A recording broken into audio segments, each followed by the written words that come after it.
It is time for the College Football Every Game on the Board podcast for Thursday, where we're going 137 on the rotation number all the way to the end of the card. Our first guest up, 137 down to 162 on your rotation numbers. Teddy covers. Teddy, welcome into the podcast. Hey, great to be here, Drew. Thanks for having me. Yeah, excited to talk some college football? Every week I'm excited to talk college football, man. I love this stuff. There's something about a passion for college football. You know, when I'm digging through box scores, and man, it's Saturday night and Sunday morning, it's a scramble when you're digging through those box scores. And yet, you know, all the game recaps, all the coaches' quotes. I mean, it really is. It's a lot of work. But when you're doing it, you're like, oh, look at this tidbit. I'm going to use that. You know, you get that little warm feeling in your belly. You're like, oh, I found something that's good. Oh, wow, look at that. I don't know how many other people notice that. You know, so there's something about that despite the workload, I really enjoy it, man. I do. There's a passion for college football that hopefully comes out on the podcast. Well, let's get after it. 137, 138 here. Houston, ECU. Looks like Houston laying 16 on the highway, 69.5 the total, Teddy. Yeah, and really, I mean, Houston's going to get theirs. East Carolina's defense, I think, is going to have a very hard time slowing down the Cougs. The Cougs have been playing fast. I mean, the Cougs have scored 40-plus in every game so far this season, despite the fact they've only covered 2-point spreads all year long because their defense hasn't quite lived up to expectation. My question about the Pirates is whether they can trade points, and whether they can trade. They can't trade points with Houston, I don't think, but whether they can score enough to hang within this number. And of course, you know, if East Carolina is going to score, I think this game has a good chance to get up and over the total. Reed Herring has had some decent games this year, but when you look at him against the better defenses, you know, USF, 48 pass attempts, only completed 21 of them. And averaging less than 5 yards per attempt. Last week against Temple, 17 of 31, just 112 yards on 31 pass attempts. That's not a downfield passing game, and that's definitely a concern for me for the Pirates this week. You know, last year, Houston had very little trouble, 52-27 against this squad, and I wouldn't be surprised if it's a similar, relatively one-sided affair this year. And that's if East Carolina can score points. They can. It could get ugly. Teddy, let's head to the MAC. We got some action with Akron at Buffalo. Looks like Buffalo bet up now. A lot of money coming in on the Bulls. Open 9 up to 12. 53.5 the total. This game in Buffalo, Teddy. Yeah, then the markets haven't known what to do with Buffalo. Remember, a couple of weeks ago, the money was pouring in. Well, I shouldn't say that. The money came in on Rutgers. Remember, Buffalo played Rutgers, and they got steamed up.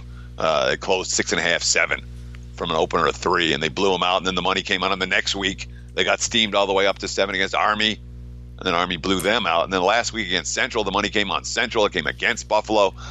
I guess right before kickoff, they took a little bit of money, but they ended up winning that game in large part due to a +3 turnover margin. Although they were in control throughout that contest, you know, 5-1. The Bulls are 1 win away from clinching bowl eligibility at home.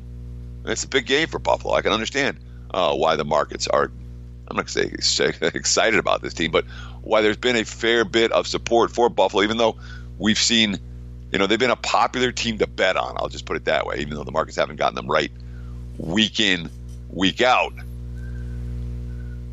You know, you look at the other side of the equation, and here's an Akron squad that, you know, I had them in the game against Northwestern. They won that game straight up as 21-point dogs, and I'm telling you, they were down 21-3 at halftime, and I thought it was a dead nuts loser. The defense is capable of making plays. They have created turnovers. In fact, 4 games they played, they created 10 turnovers. And that's something that hasn't been a problem for Buffalo at all. Buffalo's only committed more than 1 turnover in 1 of their 6 games this season. So the Zips D can create turnovers. Their offense is very, very pedestrian. And the game against Northwestern, the Wildcats fell asleep. The game against Iowa State, where they were in it throughout, covered wire to wire, even though they lost by 13. Again, the spot wasn't great for the favorite. I think the Zips might be a notch or 2 overvalued right now. It would be Buffalo or pass for this better. And Teddy, before we get too far, I want to let all the listeners know we do have a 7-day all-access pass that will give you access to Teddy's NFL, college football, and we got NBA starting early next week. So you get those 3 sports for 7 days. And we're doing Teddy Half. Those words, TEDDYHALF, Teddy Half, for half off of that. That's a $50 savings at checkout. So that's a 7-day all-access pass. Keep in mind, guys, he's 70% on his big tickets since early August, 5-2 last weekend, 72% in the NFL year-to-date, 59% in college football year-to-date. Teddy Covers killing it on the betting markets. So remember that Teddy half at checkout to get Teddy's all-access 7 days for just half off. Teddy heading to the Conference USA, 141-142 Marshall at Old Dominion. Looks like Marshall, the Thundering Herd, laying 3.5 on the highway, 59.5 the total. I mean, Marshall can't find a quarterback right now. You know, Doc Holliday's playing a little QB shuffle, and the turnovers again. You know, at this stage of the season, the turnover data really starts to matter to me. And the teams that aren't protecting the football are not teams I want my money on. And here's Marshall the last 4 games: 4 turnovers, 3 turnovers, 4 turnovers, 3 turnovers. Obviously, it's cost them. They failed to cover the spread in any of those contests, and including last week's home loss as favorites to Middle Tennessee State. So it's not a team I'm particularly excited about getting the betting window with, even though if they were able to solve the turnover issues, they're a lot better than Old Dominion. Old Dominion, I mean, they had their one moment of glory this season, obviously with one of the upsets of the year against Virginia Tech. That's the only game they've won. The only other game they've covered was against East Carolina. We talked about that a minute ago as not being a particularly good defensive squad. If Marshall can clean things up, they're supposed to win this game and win it by margin. But it's hard for me to trust a team that's playing QB shuffle that turns the ball over every single week. Staying in Conference USA with a team you briefly mentioned, MTSU, Middle Tennessee State, going down to Miami to play FIU, Butch Davis and company. 56.5 the total. And Teddy, this number kind of surprised me. We got FIU laying 3 at home. As far as my numbers go, this is the wrong team favored. I may be off. I got to admit I'm not 100% on both of these teams, but this FIU team, the Panthers, laying 3 at home surprised me. What do you say about it? Well, let me just check my number here. I had the game at Pick'em. Yeah. So I'm not, but that's a pure power rating number, and it doesn't factor in the situation. This is situation. FIU's coming off a bye, and we talk about October buys. They matter. Middle Tennessee just played a tough road game and now has to play another tough road game. So from a situational standpoint, the teams off the bye are going to get market spread. And also, let's not forget, Florida International really quietly, way underneath the radar, dating back to last year. I think, 6 in a row against FBS foes they've covered. They covered all 4 lines. This year they covered against Miami through the back door and all 3 previous games. So they've been a good point spread team. The quarterback play has been solid. They haven't been turning the ball over. There are things to like about FIU, but of course, Middle Tennessee State, you got, how long Stock's still been there. I'm talking about the quarterback, not the coach. It feels like he's been there for 20 years, dude. I was talking about him in like the 80s. Well, if you add up both of their 10 years, it probably is close to 20 years. Yeah. But, when you talk about the coach's son, senior quarterback, he's the type of kid you trust to make good decisions on the road. And there is a case to be made for Middle Tennessee State, I think, from a pure power rating standpoint. Obviously, with my number being Pick'em, the Blue Raiders, from a pure talent perspective, are the better of these 2 teams. I just do worry about the spot for Middle Tennessee, although that's the only way I would look at it, would be the road team taking the points, despite Florida International's strong ATS record of late. Yeah, no, good breakdown. And Stockstill, outside of the big names, in the G5, like the McKenzie Miltons, he's right there, man. He is good. You mentioned coach's sons. He makes the right decisions, doesn't turn the ball over a whole lot. But you also mentioned, Teddy, FIU, Butch Davis. I think part of it is Lane Kiffin right up the road gets so many headlines that FIU kind of under the radar. You think there could be betting value going forward on them still? Well, I mean, there's certainly been early season betting value, being that they covered every number against a D1 foe. When you talk about teams that are 4-0 ATS against the FBS competition and say, how much money am I going to make with this squad for the rest of the season? You can't anticipate that those squads that have been great money makers in September will continue to cash at that clip in October and November. And obviously, given the fact that FIU is laying in this ballgame, is telling us the betting markets aren't sleeping. on the Panthers. All right, let's get some more action here. We got Kent State at Miami of Ohio, 59.5 the total. Looks like Miami laying 11 at home. I haven't seen anything to like about Kent State this year. And when I say anything, I mean like anything. There were a handful of times where I thought, all right, hey, this is a spot. Let's see what they could do. Hasn't been there. Woody Barrett at the QB position. Again, very pedestrian. Had a good game against Ohio last week. Had a pretty good game against Ball State the week before that. They're balanced offensively. Justin Rankin can run the football. Isaiah McCoy has been their big play threat at wide receiver. But, defensively, the Golden Flashes are a little bit rough. They had a pretty good game last week, but that had largely to do with turnovers. They were able to force 4. And that made a big difference in hanging tough at Ohio. But Miami's a class here. We saw last week with the blowout win at Akron, outgained it by 160 yards, won the turnovers back-to-back, actually 3 straight weeks now that Miami's been winning the turnover battle. The defense is forcing. The offense isn't getting into trouble with creating them. So I can understand why Miami's laying doubles in this ballgame, even though the markets are not thrilled about that particular price range. We've seen a fair bit of money on the underdog over the course of the last 24 hours. Heading out to the Mountain West, we got UNLV at Utah State. This is a tough one here for the Rebels, Teddy. 63.5 the total, 27.5 Utah State laying at home. How would you look to bet this one? And anything particular on UNLV, what their quarterback's out? Yeah, Armani Rogers is out. And, without him last week, the team collapsed. It was as about an ugly a loss as you're ever going to see.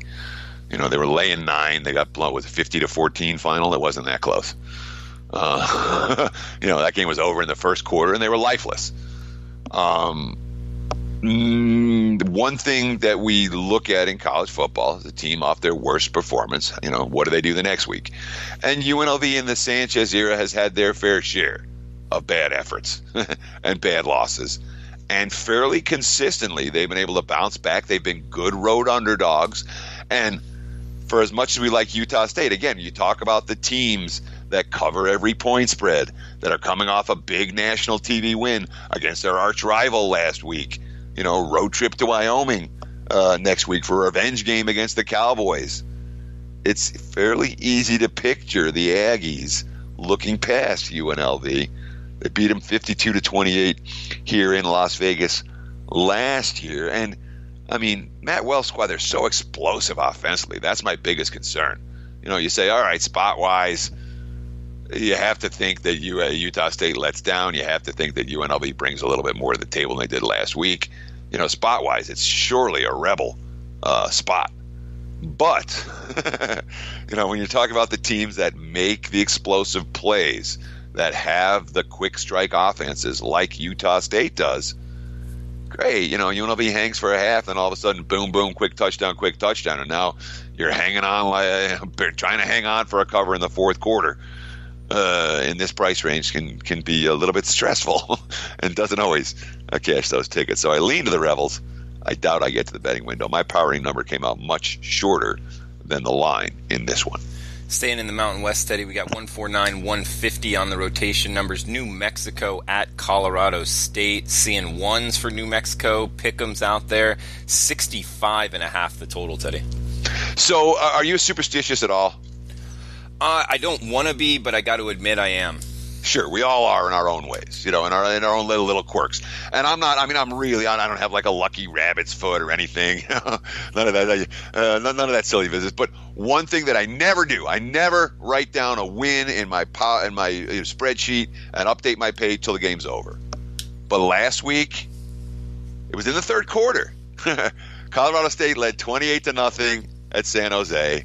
And I'm like, you know what? I'm just going to update the page and update the records and all that. I'm like, I got to play on the Rams -3, and they were actually down at 2.5. And between when I started updating it, by the end of it, San Jose State, who was lifeless, 28-0. They came out in the third quarter, a 3-and-out punt. By the end of that third quarter, San Jose State led 30-28. And I'm like, I'm never, so help me, I haven't learned this lesson before. I will never do this again. And then Colorado State, of course, finally got a stop. And back-to-back touchdowns, ended up winning the game by double digits, and all was well that ended well. But it's one of those deals like, no, man, you can't. Don't write down that W until somebody takes a knee. That being said, in some ways, Colorado State killed that team last week. And in some ways, when you look at this squad and saying, wow, here's a Colorado State team. The athletes are there. They weren't projected to be a bottom feeder in this conference. They got off to a really rough start. Nothing went right for them the first month of the season. Things are getting better. They came out of a bye. They got a win they needed. Now they're home against a beatable team. If they're going to make a run, this is where they're going to do it. And all the quotes after the game were, hey, that's one. We need more. So there's certainly a thought process for Colorado State where this squad's the underrated commodity right now. You make the same case for Bob Davies' squad. You say, all right, there was nothing. It wasn't a team that was well regarded in the markets. New Mexico's an afterthought in the Mountain West. Year in, year out, when Davie has a good team, they're an afterthought, and they cover a bunch of point spreads. They lose that home to Liberty, a 6.5-point chalk. Blasted against Wisconsin, all that. There's a lot of concerns. Then all of a sudden, last week, the win against the Rebels. Now we're seeing respect for New Mexico in the markets. Certainly, Davie's got a pretty good track record on the highway over the extent of his tenure. I don't know that Colorado State's defense is built to stop a really creative New Mexico offense.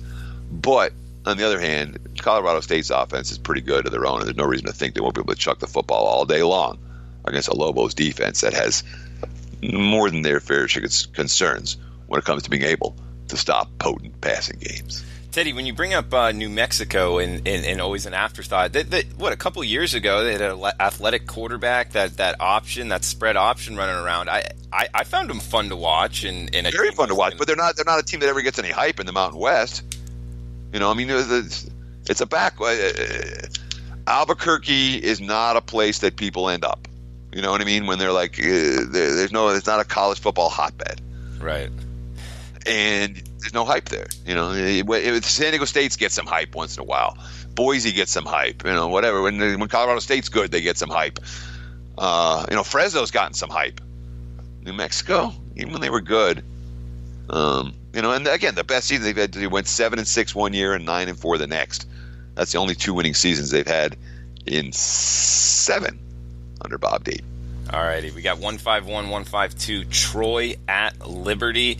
The Trojans, they lost a lot, but they really have. You got to tip your cap. I mean, they've played pretty well this year. They're laying 9 on the highway. This one could be affected by this hurricane / now tropical storm, which, by the way, Teddy, I didn't know enough about it, but it looked devastating on the Florida Panhandle. So anybody out there, be safe if you're in the path. But 63.5 the total in this one. Troy traveling to Liberty. What are you thinking about betting this one? Yeah, boy, we're starting to like Neil Brown. Not that if you didn't like Neil Brown already, he's had a winning spread record every year at Troy, and you remember that loss in the opener against Boise and all the quotes from that game where Brown's like, I'm hoping we'll be ready for the start of Sunbelt play. We're really young. We replaced all of this. It's going to be a process. And lo and behold, since that loss to Boise, 5-0 straight up, 5-0 against the spread, and nothing fraudulent about any of them. Winning the turnover battle, winning the yardage battle. The defense has been there, chucking the football around, running the football effectively. Troy's been a very impressive team over the first, since that loss to Boise. You worry about the spot a little bit. They're winning and covering and killing everyone. After this is the bye. So do they come in here and have that same, we've seen it happen all the time where they come in, they blow somebody out in the first half, and then all of a sudden someone falls asleep and everyone falls asleep, and next thing you know, it's a much tighter than expected contest, whether it's a look ahead or whether it's a look ahead game on tap like Washington had in the second half against UCLA last week, or look ahead, hey, next week we get the week off. Liberty can score, that offense is 52-41 the last 2 weeks against New Mexico State. Troy's defense is a good notch, do better than that. But, one thing the Flames that we've seen, they can chuck the football around. And I wouldn't be surprised if this one ends up being a relatively high-scoring affair. Teddy, Pitt at Notre Dame. Man, how do you bet against Notre Dame, and how do you bet on Pitt in this one? 54 the total. Looks like Notre Dame laying 21 or 20.5. That is the ultimate equalizer, but this one in South Bend. How would you look to bet Pitt Notre Dame, Teddy? Oh, well, how do you bet against Pitt? It really says it's simple. You either go to your betting app on your phone and you find game number 153 and you click on it, or you go to the betting window and you say, hey, I'm going to bet on Pitt, number 153, and you give them money. Yeah, but they'd probably say, what are you doing, Teddy? I mean, that's crazy. They've never, every time I've been to a sportsbook, they never said, what are you doing? That's crazy. They say, yes, sir. Can I get you another wager? Please check your ticket before leaving the counter. Touche. Yeah. So you can totally make a case for Pitt here. Go do it. Sure. Okay. Let's start with this. It's a big letdown spot for Notre Dame. And I mean a legitimate letdown spot for Notre Dame. We're not talking about one big game, for the Irish. We're talking about multiple big games for the Irish. Stanford 1 week, Virginia Tech on the road the next week. They got the quirky offensive Navy to prepare for next week. The bye, coming up. And then Navy. You wonder if the Irish, take their foot off the gas here a little bit. Notre Dame also with that potential, hey, let's take care of business early. Oh, after we got the bye coming, you worry about the second half. If I'm taking the Irish, I'll take them first half. Same thing like we were talking about with Troy. When you look at Notre Dame's track record, Notre Dame's real great team, elite team. Look what happens when Notre Dame lays double digits at home. This isn't their role in the Brian Kelly year. It really hasn't been this year. They've been home favorites twice, laying doubles. They beat Ball State by 8. They beat Vandy by 5. And then here's Pitt, who found a way to grind out a win last week against Syracuse, a Pitt team that, they had a bad loss to Penn State. That was, that was a fluky game, and that was a, second half run out. And Pitt was vulnerable to that. They had the bad loss at Central Florida, where they got ran out, and the defense was really struggled against those athletes. But Narduzzi's a defensive guy. You would expect him to have a decent scheme against Book and a QB that, again, getting maybe a little bit too much hype for where he is at his stage of his progression. I think there's a much better case to be made for Pitt, for taking with Pitt than there is for laying with Notre Dame. I don't see any value in this spot, laying 21 with the Irish against a solid foe. I mean, say what you want about Pitt. They're not great, but they're not pushovers either. Teddy, what about the finding change? We found it with Notre Dame in the quarterback switch to Ian Book, and since the switch, 3-0 straight up, 3-0 ATS. So you think the Pitt's still the side if you had to play it over the finding change with the Notre Dame team, got the spark. You're right. I mean, 21 is a lot, but still, 3-0 ATS since the change is a lot as well. 3-0 to the over as well. But again, what I'm trying to do in general, just like a core handicap philosophy, what are the markets not pricing correctly? I'm not looking at Notre Dame with Book, and boy, we saw the money pour in on the Irish last week. We saw it pour in on the Irish the week before. We're seeing them as 21-point chalk this week. I'm not seeing Notre Dame as a team that the markets are sleeping on, that they're not paying attention to the change with Ian Book behind QB. So, yeah, they're a better team now than they were with Wimbush behind center. But have the markets noticed that? You bet they have. Yeah. No, good point. Great argument for Pitt. Let's move down here. 155, 156, Colorado at USC.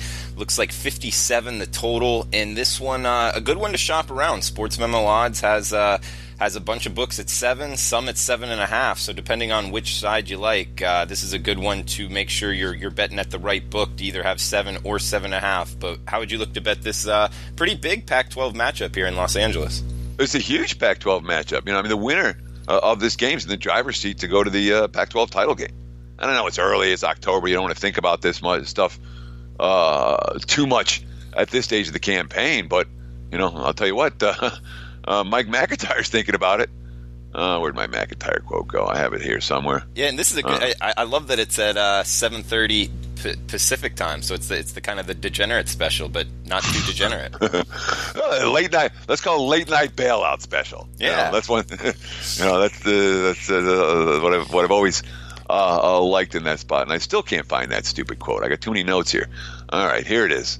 Mike McIntyre. We know we're going to have to win a ton of Pac-12 games to win the conference, to win the Pac-12 South. USC's a Pac-12 South team. That makes it a little bit bigger.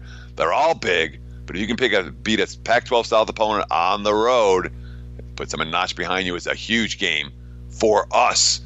McIntyre's good as a dog. Colorado's 5-0. Colorado is catching 7. I want to lay it with USC. I do, and I'm not going to get to the betting window. I can already tell I'm not going to get there with USC. But from a spot standpoint, this is a USC spot. USC coming off a bye. You know, what's been the problem for the Trojans this season? There have been a lot of them. But the biggest problem, I have to say, penalties. You know, they've shot themselves in the foot. They rank 124th in the country in penalties per game. That's not good. And they spent the whole Clay Helton spent the whole bye week. We got to clean that up. Emphasis on discipline during the bye. But the other reports coming out of the bye is that JT Daniels is looking really good. And the offensive line, you know, they've given up more sacks already this year than they allowed for the entirety in 2017. Word out of Trojans camp this week is A, they're healthy. B, Daniels looks scary. C, the offensive line is protecting him. So here's Colorado fat and happy and ranked and talking about winning Pac-12 South and coming off a big win. The Buffs are okay. They're a good team. You know, they're not a great team. You know, what's in between Colorado and Pitt? Not that much. You know what I mean? We just talked about Pitt. Colorado's better. You know, they got Chenot's a playmaker. They're 5-0. Yeah, I know. Their record is, from a power rating standpoint, there's not a huge difference. I mean, there's a difference. Don't get me wrong. Colorado's better than Pitt, but Colorado's not going on 12-0 and winning and sweeping the Pac-12. That's not who they are. USC has speed edges, size edges, and talent edges all over the field, and it's a Trojan spot coming off the bye. So if I'm playing, I'm laying. I do not want Colorado in this ball game. And note which books are moving to 7.5. I'll give you a hint. It's not the books that are catering to recreational players. It's only the books that are catering to wise guys. Good stuff, Teddy. And guys, remember that 7-day all-access pass? Teddy Half at checkout, $50 off his 7 days. 72% NFL, 59% CFB year to date. Moving down here, 157, 158 Army at San Jose State. Looks like Army opened 17, bet down to 15 pretty much across the board. Some 14.5s in Vegas. 50.5 the total, Teddy. How would you look to bet this one in San Jose? Yeah, it feels really lofty. You know, it's a big price for Army, and not that I have nothing bad to say about Army. And I think that, you know, when it comes to their level of execution and their attention to detail for 4 quarters, there's a reason Army's been covering a whole lot of point spreads. But, geez, in this point spread range, you know, I mean, it's not like they got to win by margin. And the last 2 weeks, San Jose State, you know, took Hawaii to the wire. And last week I was bitching and moaning about the loss to Colorado State. Colorado State's win in that game. There was enough to like in that third quarter from the Spartans. They're not a good team, but there are pieces that are reasonable. You know what I mean? They've got some talent level. Josh Love looks decent at QB. You know, he threw for 451 against Hawaii, caught fire. Didn't have that level last week, but threw for 3 touchdowns. You know, Tyler Nevins can run the football. It's San Jose State was hopeless last year. They're not hopeless this year, which makes me think this point spread is like again, I can understand why the money's come on the home dog. They've been playing competitive football, and Army, it's, you know, laying 2 touchdowns on the road. That's not the role I want Army in. I'll put it that way. Teddy, another big one in the Pac-12. Washington at Oregon. Looks like Washington laying 3.5 or 3. Some of the 3.5s have been bought out here. 57.5 the total, Teddy. The last 2 years, Washington 108, Oregon 24. Does that change here? Yes, I don't think they're going to kill them like that this year. I don't. And it's worth noting that this got bet all the way down to 3 everywhere, and then popped up. Some of the books popped back to 3.5 earlier this morning. As we record on Thursday, we saw some, I'd say, a significant sharp action on Washington, and I can understand it. I really can. You know, if we talk about the best coaches in all of college football, or not, whatever, the best coaches in any sport, what makes Bill Belichick different from the rest of the NFL head coaches? Ask around, and everyone will tell you the same thing. Attention to detail, the little details. Greg Popovich, how do you do all that in San Antonio? Attention to detail, little details matter. That's Chris Peterson. Chris Peterson's all about the little details. And again, last week, they didn't play great against UCLA. They kind of fell asleep in the second half of that ball game. Looking forward to this one. Peterson, after the game, hey, no panic, no freaking out. We're going to iron out these details and, make sure that our blocking technique is right and that we don't miss that snap count and all the little stuff. That makes, that's a big part of the reason why the Huskies have been as successful as they had. That, and of course, all the NFL talent on that roster. That team's loaded with future NFLers. But one guy they don't have, and I feel like it's a broken record with Washington. Jake Browning's no good. Jake Browning's a stiff. And you see it every week. He's no better now than he was 3 years ago. He's holding them back. He misses. He's not hitting receivers in stride. He's missing open guys. It's when you're trying to lay points on the road and you don't have the better quarterback, that can be a concern. And of course, with Oregon, from a spot standpoint, great spot for the Ducks. They're healthy. Very healthy, coming off a bye, coming off a win. Herbert's been as good as, Herbert's got a chance to be the number one overall pick in the draft. He's been really special. And again, they have a loss on their schedule, which is the game that they won, the Stanford game. Just as, if you bet them, they didn't win. But from when you re-handicap the game, you understand Oregon, was the better team, and they were on the fluky end of it. I don't know if the Ducks are ready to make this kind of a statement in Cristobal's first year. I really don't know. I feel like there's something of a class difference on the defensive side of the football, but boy, Levitt's defense is flying around. They forced all these turnovers against Cal. To do that against Browning and company, they're certainly live to pull off the upset. This is not a game I'm going to bet. I'm fascinated to watch it, but I won't be at the betting window. Yeah, Teddy, I think, Washington struggling against UCLA, they're going to see that same spread, attack, not the exact same, but I think they're up against it against these Ducks. I mean, Washington just 2-4 ATS, and the one win they had was against Utah, and that game played a lot closer than that final score indicates. I think Washington's in trouble here, Teddy. Oregon off a bye, catching points at home. I think the Ducks are the side, man. Well, I'll say this. I think side and total are related in this ballgame. If Washington's going to cover, Oregon can't get in the 30s. Washington correlates with under, Oregon correlates with over. Good stuff there. We got one game left, guys, and before we get to it, remember the half-off code TEDDYHALF to get a 7-day all-access. That's NFL, college football, and NBA starting next week for half off. That's TEDDYHALF at checkout. Last game here, Teddy, some action. 161-162 Ohio at Northern Illinois. Heavy under money here. Northern Illinois has been in an under run. I do know that. 51.5 the total right now. Northern Illinois laying 3.5 or 4 at home. What do you got on this one? And I appreciate that offer. We always say don't never buy a play. Don't buy my plays. Don't. If you want to sign up, get a weekend package, get a weekly package, and here, what do you get? A week for $49 or something? And we got NBA starting next week, so you get that as well. It is a really good deal. I don't know if you're going to get a better deal than that on the play. So I encourage you, take advantage of that offer right now at sportsmemo.com. And I hate to tell you this. I mean, of all the games we talked about, I might have the least opinion on this. Ohio can put the biscuit in the basket, but Rourke is banged up. Nathan Rourke's been making a lot of plays, and last week he got hurt. And they barely squeaked out a win as 11.5 point chalk. The offense didn't move the football particularly well. They turned it over. When Rourke is healthy, this is a guy who's making plays all over the field. And Ohio can put up points in bunches. If he's not healthy, I mean, the Huskies, their quarterback play hasn't been good. I mean, what are they? I don't think they're averaging 20 points a game this season. They haven't gotten to 400 yards yet. It's been a very anemic offense for the Huskies, but defensively, the squad's dynamite. So you have one squad with a good offense, but the best player on offense is banged up. You have the other squad that can't win a shootout, but has been playing elite level defense really in every game, even the game against Florida State, where they created 4 turnovers in that contest. Utah only scored 17 against them, only got to 350 yards.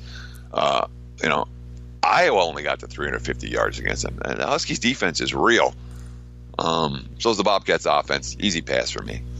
Good stuff, Teddy. We'll have you on next week. And, guys, we'll be right back with next guest on the College Football Every Game on the Board podcast. Remember, Teddy Half for half off of his 7-day all access. We'll be right back with you.